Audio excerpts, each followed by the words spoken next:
আসসালামু আলাইকুম, আশা করি সবাই ভালো আছেন।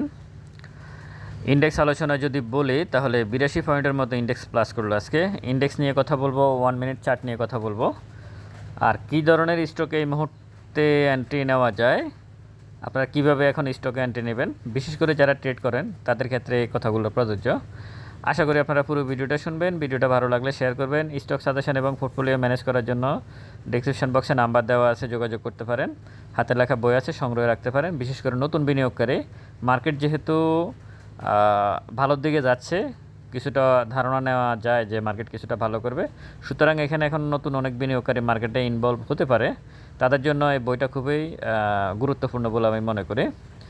তো আসুন ইন্ডেক্স আলোচনা যদি বলি, 82 পয়েন্ট প্লাস, 573 কোটি টাকার লেনদেন, অ্যাডভান্স 277টা, ডিক্লাইন 72টা, আনচেঞ্জ 45টা।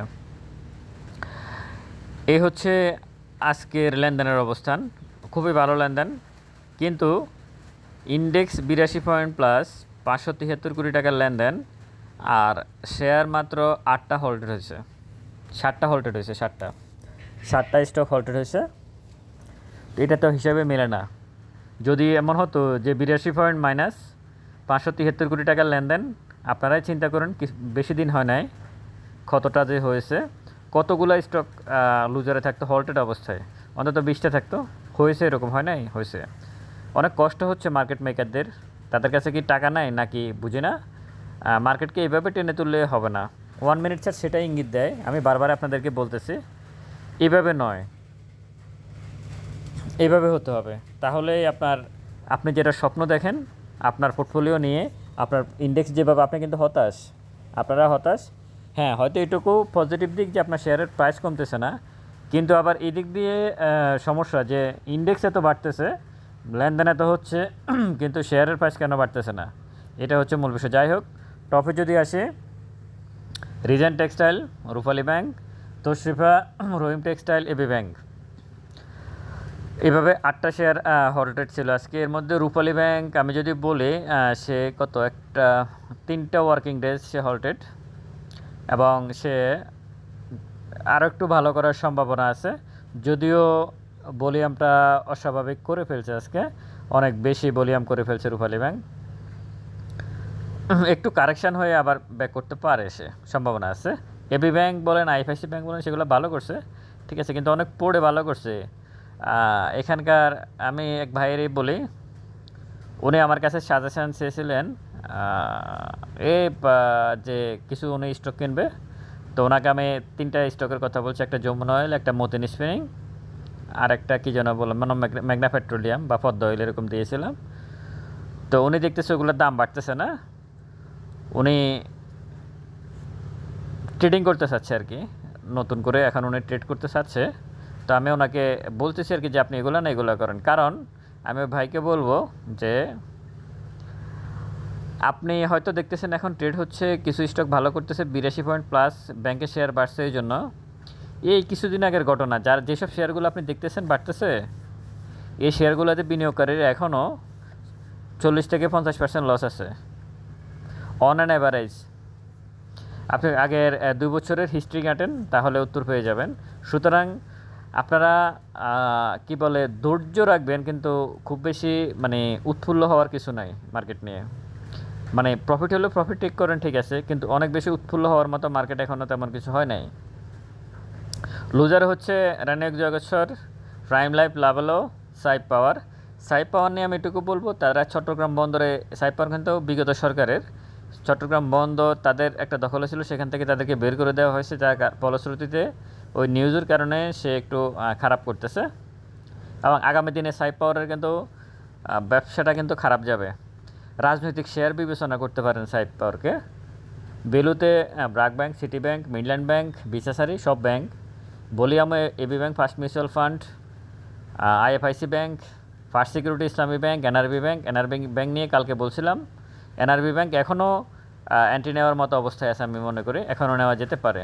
ব্যাংক বাড়ছে, এই জন্যই এনআরবি ব্যাংক বাড়ছে, ব্যাপারটা এমন না, ব্যাংক না বাড়লেও এনআরবি ব্যাংক এখান থেকে বাড়তো। আর এবি ব্যাংক বলেন, ফার্স্ট সিকিউরিটি ইসলামী ব্যাংক বলেন, আইএফআইসি ব্যাংক বলেন, ব্যাংকের মধ্যে যেসব দুর্বল শেয়ার, সেগুলোর দাম কিন্তু একটু বেশি বাড়ে, এটা কিন্তু আপনারা লক্ষ্য করবেন। আর যেগুলো ভালো, সেগুলো আজকে কিছুটা বাড়ছে, ঠিক আছে, কিন্তু ওগুলো খুব কম বাড়ে। কিন্তু এই দুর্বলগুলোর পিছনে ছুটতে ছুটতে আপনারা দেখেন যে কতটুকু আপনাদের আজ থেকে 6 মাস আগে যারা এন্ট্রি নিয়েছেন তারা ফার্স্ট সিকিউরিটি ইসলামী ব্যাংকের হিস্ট্রি হিসাব করেন, আইএফআইসি ব্যাংকের হিস্ট্রি হিসাব করেন 1 বছর আগে যারা এন্ট্রি নিয়েছিলেন মার্কেটে আইএফআইসি ব্যাংকে।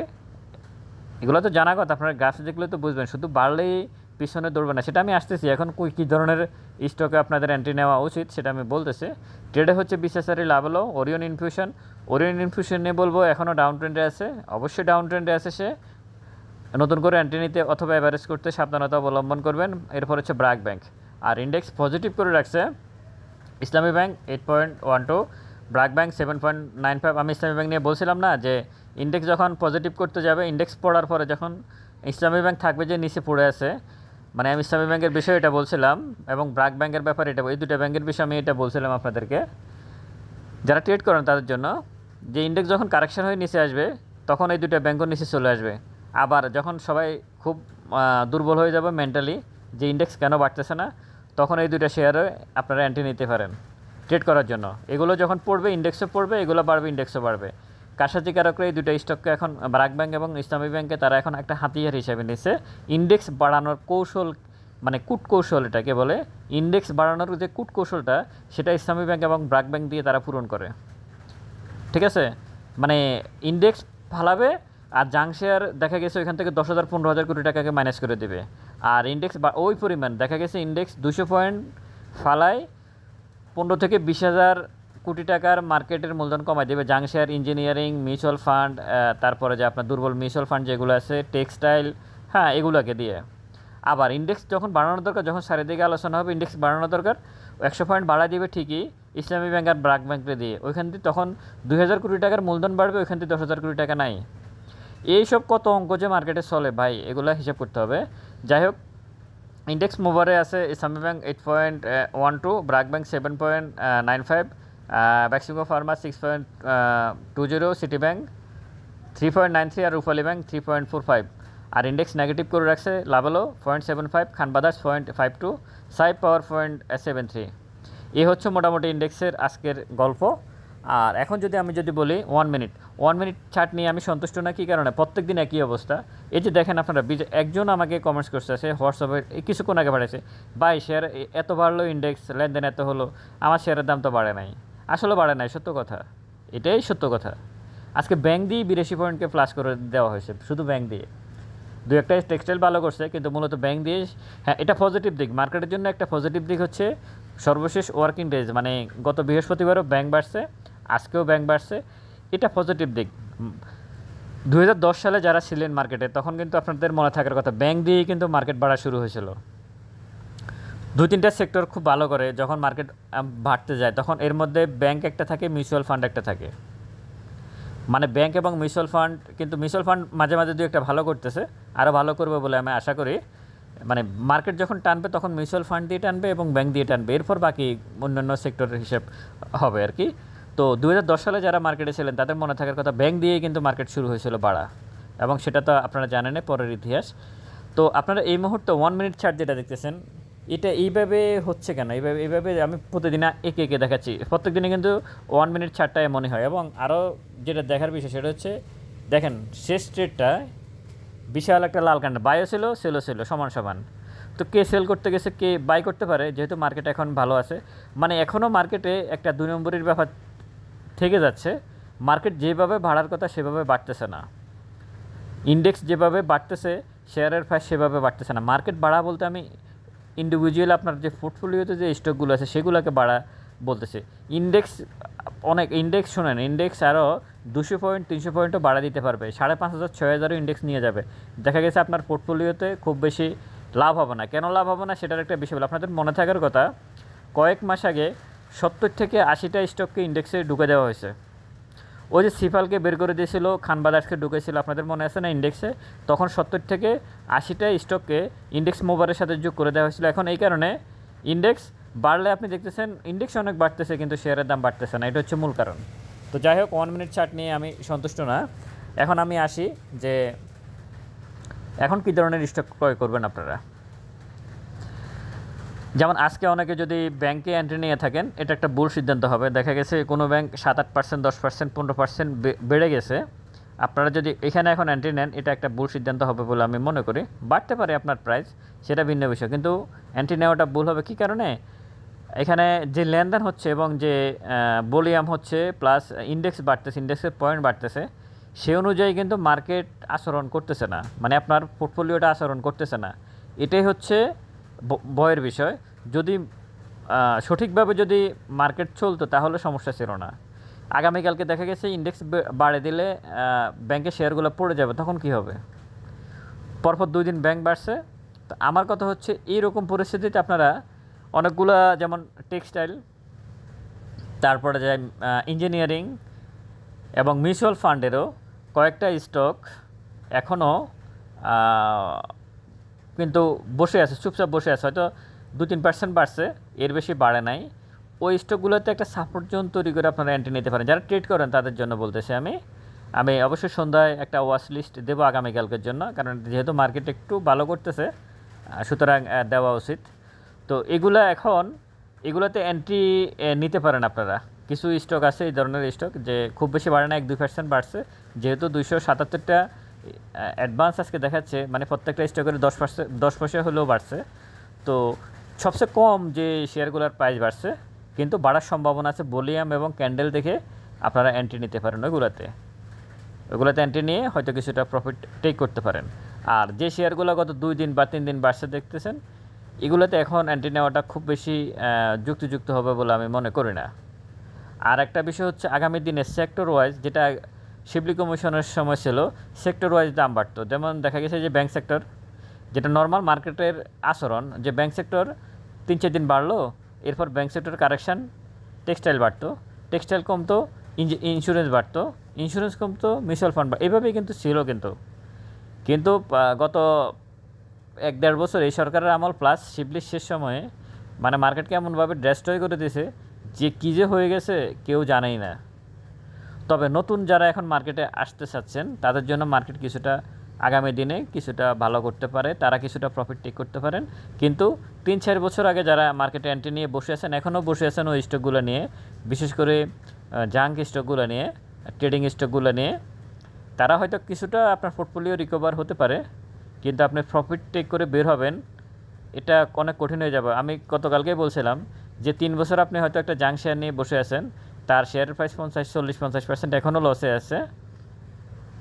এটা হয়তো আরও 1 বছরে ইন্ডেক্স যদি 1 বছর টানা বাড়ে, তখন হয়তো আপনি আপনার ওই যে জাঙ্ক শেয়ারটা যেটা 40-50% লস আছে সেটা তো কিছুটা রিকভার হবে, কিন্তু আপনি প্রফিট টেক করে বের হতে পারবেন না। তো আমি আপনাদেরকে বলবো, মানে উৎফুল্ল নয়, মানে অতিরিক্ত আবেগী হয়ে জাঙ্ক শেয়ারে ঢোকা খুব দ্রুত, কারণ এগুলো বাড়ে খুব দ্রুত, কমে খুব চোখে লাগে। আমাদের একজন লোক ছিল, উনি সবসময় বলতো যে কাজ করো ঠিক আছে তোমরা, তো চোখে লাগতে হবে, চোখে না লাগলে হবে না। কিন্তু দেখা গেছে অন্যরা অনেক কাজ করে, চোখে লাগে না। তো আপনাদের চোখে লাগতেছে যে জাঙ্ক স্টকগুলোর প্রাইস বাড়তেছে, এটা সবসময় চোখে লাগবে, কিন্তু থাকতে হবে ভালো স্টকের সাথে। নিজেকে নিয়ন্ত্রণ করে ভালো স্টকের সাথে থাকুন, আপনি নিরাপদ থাকবেন, আপনার টাকাগুলো নিরাপদ থাকবে। পুঁজিবাজারে খুব দ্রুত প্রফিট করার জায়গা না। সুতরাং এখানে যদি কালকে যদি ইন্ডেক্স যদি এখান থেকে একটা বাড়ি দেওয়াটাই স্বাভাবিক, একটা বাড়ি দিতেই পারে। আরএসআই এখানে 67, যদিও আপনার হিস্টোগ্রামের বারটা ভালো আছে, সব কিছু ঠিক আছে, কিন্তু ইন্ডেক্সটা এভাবে বাড়বে না। ইন্ডেক্স কীভাবে বাড়বে? এভাবে তার বাড়বে না। ইন্ডেক্স অবশ্যই একটু কারেকশান হবে। এখন দেখা গেছে এতটুকু বাড়ছে, এতটুকু যদি কারেকশান হয় তাহলে কিন্তু আপনার পোর্টফোলিও যতটুকু বাড়ছে তার থেকে বেশি কমে যাবে। কমে গেছে না? গেছে। তো এই সাবধানতা বলুন, কিন্তু মার্কেট এখানে ফেরত আসার সম্ভাবনা কম। আমি এখন মনে করি এখানেও ফেরত আসার সম্ভাবনা কম, খুবই কম। হ্যাঁ, কারেকশান হবে, মার্কেট এখান থেকে এখানে আসবে, আবার এখানে যাবে, এরপর আবার এখানে আসবে, আগের এখানে আর আসবে না, এরপর আবার উপরের দিকে যাবে। আপট্রেন্ড মার্কেটে এভাবেই ইন্ডেক্স বাড়ে, কিন্তু আপনার হাতে থাকা স্টকগুলোকে আপনি খুব শক্ত হাতে ধরে রাখবেন।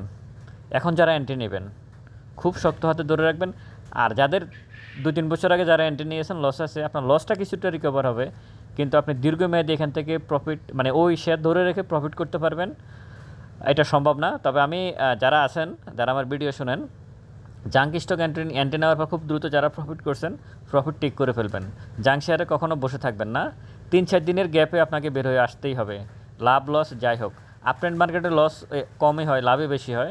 আপ ট্রেন্ড মার্কেটে ট্রেডিং স্টকে আপনি যদি 10টা এন্ট্রি নেন, এর মধ্যে 6টা আপনার প্রফিট দিবে, 4টা আপনাকে লস দিবে।